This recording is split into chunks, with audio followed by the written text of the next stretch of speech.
Monday morning బంగాళదుంప శనగపప్పు కూర చేద్దామని చెప్పి ఒక కప్పు శనగపప్పు తీసుకొని మంచిగా కడిగేసి ఒక 10 నిమిషాల పాటు నానబెడుతున్నానండి. అవి నానేలోపు బాబుకి స్నాక్స్లో అని చెప్పి స్వీట్ కార్న్ కూడా ఉడకబెట్టడానికి పెట్టేస్తున్నాను కుక్కర్లో.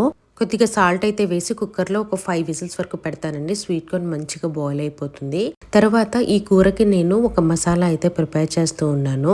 ఎండు కొబ్బరి పొడి ఉంటుంది కదా, అది చెక్క, లవంగ, యాలుక్కాయ, కొన్ని ధనియాలు ఇవన్నీ వేసేసి మంచి ఫైన్ గా పౌడర్ లాగా చేసుకోవాలి ఫస్ట్. దాని తర్వాత తగినంత వాటర్ వేసుకొని మంచి ఫైన్ పేస్ట్ లాగా అయితే చేసుకోవాలండి.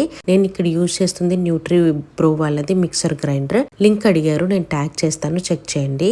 ఈ శనగపప్పు నానిన తర్వాత కుక్కర్ లో ఒక 50% వరకు కుక్ చేసుకోవాలండి. దానికోసం అని చెప్పి 2 విజిల్స్ పెడితే సరిపోతుంది. నేనైతే కుక్కర్ లో 2 విజిల్స్ వరకు ఉడకబెట్టేస్తున్నాను. ఈ లోపు ఆనియన్స్ కట్ చేసి పెట్టుకుంటున్నాను. ఆనియన్స్, పచ్చిమిర్చి, బంగాళదుంప ఇవన్నీ కూడా కట్ చేసి రెడీగా పెట్టుకుంటాను. ఈ కూర చాలా రుచిగా ఉంటుందండి. మనం తయారు చేసిన మసాలా ఉంది కదా, అది వేయటం వల్ల మంచి నాన్ వెజ్ కర్రీ టేస్ట్ వస్తుందన్నమాట. 2 విజిల్స్ వచ్చాక శనగపప్పు ఆఫ్ చేస్తాను. కుక్కర్ చూసారుగా 50% అయితే కుక్ అయింది. ఇప్పుడు ఒక ప్యాన్ పెట్టుకొని ఆయిల్, ఆనియన్స్, పచ్చిమిర్చి వేసుకొని మంచిగా ఫ్రై చేసుకోండి. దాని తర్వాత అల్లం వెల్లుల్లి పేస్ట్ కొద్దిగా వేసుకోవాలి, ఒక స్పూన్ అంత వేసుకోవాలి. దాని తర్వాత ఇది కూడా మంచిగా పచ్చివాసన పోయేంత వరకు ఫ్రై చేసిన తర్వాత మనం ప్రిపేర్ చేసుకున్న మసాలా ఉంది కదా, అదైతే వేసేసి మంచిగా ఆయిల్లో ఫ్రై చేయాలండి. పచ్చిదనం ఉండకూడదు. బాగా ఫ్రై అయిన తర్వాత మనం బంగాళదుంపలు కూడా వేసేసుకొని ఉప్పు, పసుపు వేసేసుకొని చక్కగా కలుపుకోవాలి. ఇది బంగాళదుంపలు కొంచెం ఉడకాలి, అంటే మగ్గే వరకు మనం కొంచెం మూత పెట్టేసి మగ్గిచ్చేసేయాలి. ఈ లోపు నా స్వీట్ కార్న్ కూడా ఉడికిపోయింది బాబు బాక్స్లోకి అని చెప్పి.